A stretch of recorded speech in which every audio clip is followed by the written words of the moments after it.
नमस्कार दोस्तों, mutual fund industries का सबसे बड़ा एएमसी एसबीआई ने एक नया फ़ंड लॉन्च किया है। SBI balance advantage fund. Balance advantage fund एक हाइब्रिड कैटेगरी का फ़ंड है जो कि इक्विटी और डेट में इन्वेस्टमेंट करता है। बैलेंस फंड में क्या होता है, 65% इक्विटी इन्वेस्टमेंट करना होता है और रेस्ट डेट में होता है। और बैलेंस एडवांटेज में एक फ्लेक्सिबिलिटी रहता है कि वो अपना इन्वेस्टमेंट को किसी भी एसेट क्लास में कम ज़्यादा कर सकते हैं। तो आज इस वीडियो में इसी फंड का डिटेल्स देखेंगे कि उससे हम लोगों को क्या बेनिफिट मिल सकता है, उसका प्रॉस्पेक्ट क्या है, उसमें कितना रिटर्न मिल सकता है, किस तरह का इन्वेस्टर को इसमें इन्वेस्टमेंट करना चाहिए। तो चलिए शुरू करते हैं। नमस्कार दोस्तों, मैं जयंत शिप, सर्टिफाइड फाइनेंशियल प्लानर। दोस्तों, रिटेल इन्वेस्टर हमेशा जब भी मार्केट ऊपर जाता है तो उसमें इन्वेस्टमेंट करता है। जितना ऊपर जाता है उतना इन्वेस्टमेंट करता है। अपना ग्रीड का वजह से वो उससे एग्जिट नहीं हो पाता है, उसमें से प्रॉफिट बुकिंग नहीं कर पाता है। तो क्या होता है, जब मार्केट नीचे आता है तो अपना फेयर का वजह से उसमें लॉस बुक करना होता है। तो मैक्सिमम रिटेल इन्वेस्टर तब तक इस प्रोसेस में चलता रहता है जब तक वो फ्रस्ट्रेशन नहीं हो जाता है, मार्केट से एग्जिट नहीं होता है। तो बैलेंस एडवांटेज में क्या होता है, जब मार्केट ऊपर रहता है तो इक्विटी एक्सपोजर घटा दिया जाता है, जब मार्केट नीचे रहता है तो इक्विटी एक्सपोजर बढ़ा दिया जाता है। अगर हम लोग एग्जांपल देखें 2008 से 2020 तक, हम लोग अगर एसेट क्लास को देखें तो देखा जाए कि जब इक्विटी ज़्यादा अच्छा रिटर्न जनरेट किया है तो डेट उस तरीके से रिटर्न जनरेट नहीं किया है। और जब डेट अच्छा रिटर्न किया तब इक्विटी अच्छा रिटर्न जनरेट नहीं किया है। हम लोग क्या है, हम लोग मार्केट को टाइमिंग नहीं कर सकते कि मार्केट इक्विटी मार्केट बहुत ऊपर जाएगा या इक्विटी मार्केट बहुत नीचे जाएगा या डेट मार्केट ऊपर जाएगा या डेट मार्केट नीचे जाएगा। ये हम लोगों के लिए, रिटेल इन्वेस्टर के लिए पॉसिबल नहीं होता है। लेकिन अगर कोई भी सिस्टम बनाया जाए जिस सिस्टम का थ्रू से मार्केट जब ऊपर रहता है उस मार्केट से प्रॉफिट बुकिंग किया जाए और जब मार्केट नीचे आता है तो उसे एडिंग किया जाए तो ये पॉसिबल है। लेकिन एक रिटेल इन्वेस्टर के लिए पॉसिबल नहीं है। हम लोग रिटेल इन्वेस्टर जो है, हम लोग क्या करते हैं, इक्विटी और डेट में कभी भी हम लोग मैनेज नहीं कर सकते कि अभी हम लोग को इक्विटी एक्सपोजर ज़्यादा बढ़ाना है या डेट में ज़्यादा बढ़ाना है। हम लोग को मार्केट सही तरीके से देखते रहना है, कब हम लोग को इक्विटी से एग्जिट होना है, कब हमको इस तरीके से बैलेंस करना है, ये पॉसिबल नहीं होता है। उसका टैक्सेशन भी हम लोगों को कैलकुलेशन करने में बहुत प्रॉब्लम होता है। इस प्रॉब्लम का सॉल्यूशन का हिसाब से एसबीआई ने ये बैलेंस एडवांटेज फ़ंड निकाला। अभी जो एसबीआई ने जो बैलेंस एडवांटेज फ़ंड निकाला है उसका देखते हैं कि वो कहाँ कहाँ इन्वेस्टमेंट करेगा, उसका पैरामीटर क्या होगा, किस तरीके से वो इन्वेस्टमेंट करेगा और हम लोगों को बेनिफिट किस तरह से मिल सकता है। वो क्या होगा, इक्विटी में इन्वेस्टमेंट होगा, आर्बिट्रेज में इन्वेस्टमेंट होगा, फंड का स्टेबिलिटी के लिए फिक्स इनकम में भी इन्वेस्टमेंट होगा। क्या है, डेट पोर्शन में जो भी इन्वेस्टमेंट होगा, प्रेजेंट सिनेरियो में जो भी डेट पोर्शन में इन्वेस्टमेंट होगा वो 0 to 35% इन्वेस्टमेंट होगा और रेस्ट अमाउंट होगा इक्विटी में। इस फंड का टैक्सेशन अदर इक्विटी फंड का जैसा ही होगा क्योंकि 65% इक्विटी पार्ट मैनेज होगा थ्रू आर्बिट्रेज। उस वजह से क्या होगा, जो डाउन साइड प्रोटेक्शन भी हो गया और जो टैक्सेशन है वो टैक्सेशन भी इक्विटी का जैसे टैक्सेशन होगा। उसमें अगर 1 साल से पहले अगर कोई भी इन्वेस्टर पैसा निकालता है तो उसमें 15% टैक्स देना पड़ेगा। अगर 1 साल का बाद में वो अगर एग्जिट होता है तो 1 लाख रुपया प्रॉफिट का छोड़ के बाकी रेस्ट अमाउंट पे उसको 10% देना पड़ेगा। इन्वेस्टमेंट स्ट्रेटेजी को 3 पार्ट में डिवाइड किया हुआ है। एक पार्ट हो गया एसेट एलोकेशन, दूसरा पार्ट हो गया स्ट्रेटेजी टील, तीसरा हो गया स्टॉक सिक्योरिटी सिलेक्शन। अब एसेट एलोकेशन क्या है, एसेट एलोकेशन का मतलब हो गया कि किस समय में इक्विटी में कितना होगा, डेट में कितना होगा, वो डिफाइन करना। उसके बाद में स्ट्रेटेजी टील, वो स्ट्रेटेजी टील का मतलब हो गया कि अभी लार्ज कैप में, मिड कैप में, स्मॉल कैप में किस में इन्वेस्टमेंट करना चाहिए और सेक्टर में कौन सा सेक्टर अच्छा रिटर्न देने वाला है उस सेक्टर में। इस तरीके से एक जब सिलेक्शन हो गया उसका बाद में स्टॉक को सिलेक्ट किया जाएगा कि अभी कौन सा स्टॉक सिलेक्शन करना चाहिए, उस हिसाब से होगा ये सिलेक्शन। एसेट एलोकेशन को 3 इंडिकेटर में डिवाइड किया हुआ है। पहला इंडिकेटर हो गया सेंटिमेंट इंडिकेटर, दूसरा हो गया वैल्यूएशन और तीसरा हो गया अर्निंग ड्राइवर। अब सेंटिमेंट इंडिकेटर क्या हो गया, ब्रेथ ऑफ द मार्केट को देखा जाएगा रिटेल इन्वेस्टर कितना उसमें पार्टिसिपेट कर रहा है। उसके बाद में म्यूचुअल फंड का कैश फ्लो देखा जाएगा, म्यूचुअल फंड का जो फंड फ्लो है वो देखा जाएगा।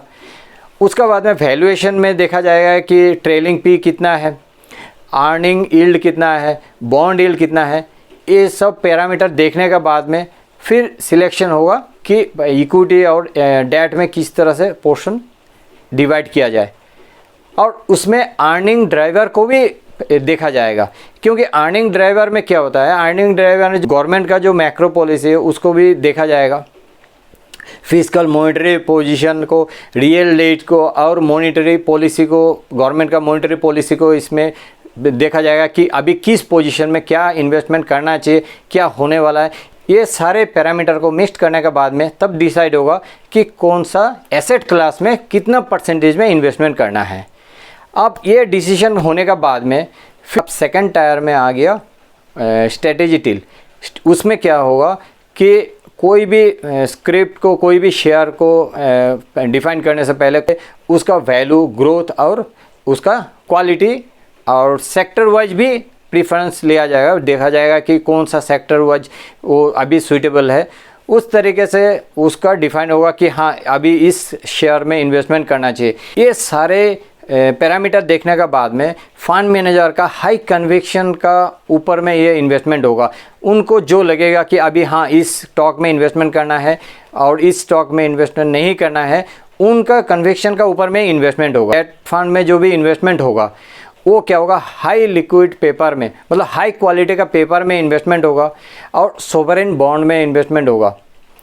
तो उससे क्या होगा, जो भी फंड बनेगा, जो भी जैसे बैलेंस एडवेंट फंड का जो भी कॉर्पस होगा वो कॉर्पस का एक सिक्योरिटी हो जाएगा, प्लस उसका जो भी रिटर्न जनरेट होगा वो एक सिस्टमेटिक वे में रिटर्न जनरेट होगा। अगर इस फंड को सिंप्लीफाई करते हैं तो 4 पैरामीटर में हम लोग इसको डिवाइडेशन कर सकते हैं। पहला हो गया हम लोगों को डाइवर्सिफिकेशन मिलेगा, दूसरा हो गया एक्सपर्ट मैनेजमेंट, थर्ड हो गया एसेट एलोकेशन डेट और इक्विटी में, और फोर्थ हो गया इसमें फ्लेक्सिबिलिटी रहेगा कि कब हमको 0 से 100 करना है या 0 से इक्विटी में 0 से 100 करना है या डेट से 0 से 100 करना है।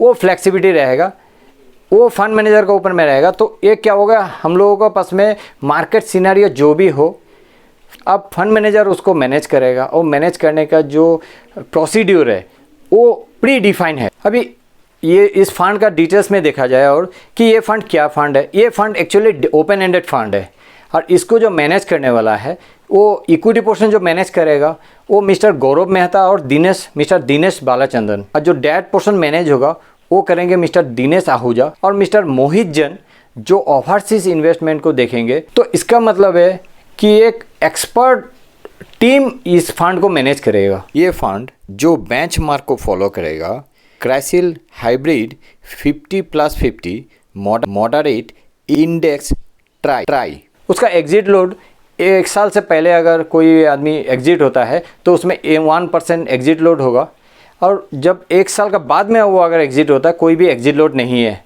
हाँ, विदिन 1 ईयर वो 10% of the fund investment value, मतलब जो भी इन्वेस्टमेंट किया है उसका 10% तक वो अपना निकाल सकता है विदाउट एग्जिट लोड में। दोस्तों, मोटा मोटी मैंने सारे पैरामीटर्स कवर कर लिया। अभी इस फंड में अगर हम लोग इन्वेस्टमेंट करें तो हम लोगों को कितना रिटर्न मिल सकता है। अभी इसी कैटेगरी का एक फंड है एडेलवेज बैलेंस एडवांटेज फंड, जिसका रिटर्न है ऑलमोस्ट 13% लास्ट 5 ईयर्स का।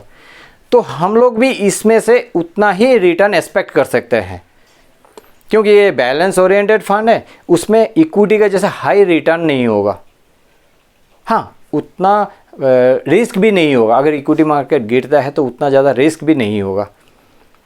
तो हम लोगों को इसमें लगभग 12 to 13% ही एक्सपेक्ट करना चाहिए। अब रहा सवाल इसमें इन्वेस्टमेंट कौन कर सकता है। जो इन्वेस्टर लॉन्ग टर्म एप्रिसिएशन चाहता है और अपना इन्वेस्टमेंट में किसी तरह का उतना हाई रिस्क नहीं चाहता इक्विटी का, उस तरह का इन्वेस्टर इसमें इन्वेस्टमेंट कर सकता है। और जो हाई रिस्क टेकर है उसके लिए ये इन्वेस्टमेंट सूटेबल नहीं है। दोस्तों मेरे हिसाब से ये एक अच्छा फंड हो सकता है, बैंक एफडी का सब्स्टिट्यूट बन सकता है, क्योंकि बैंक एफडी में आजकल 6% 7% रिटर्न जनरेट होता है। अगर इसमें 9 to 10% भी रिटर्न जनरेट हुआ तो भी हम लोगों को बैंक एफडी से ज़्यादा रिटर्न जनरेट हो जाएगा, टैक्स एफिशिएंट है। तो मेरे लिए ये इन्वेस्टमेंट सूटेबल इन्वेस्टमेंट है। दोस्तों अगर आज का वीडियो आप लोगों को अच्छा लगा तो काइंडली लाइक शेयर और कमेंट कीजिए। अगर मन में कोई भी क्वेश्चन हो तो आप मुझे कमेंट कर सकते हैं, उसका रिप्लाई मैं नेक्स्ट वीडियो में दे दूंगा। और जिसने भी मेरा चैनल अभी तक सब्सक्राइब नहीं किया, काइंडली मेरा चैनल को सब्सक्राइब कर लीजिए और बेल आइकन को प्रेस कर दीजिए, ताकि जो भी नया वीडियो बने उसका नोटिफिकेशन आपको मिल जाए। तो मिलते हैं नेक्स्ट वीडियो में, तब तक के लिए बाय बाय।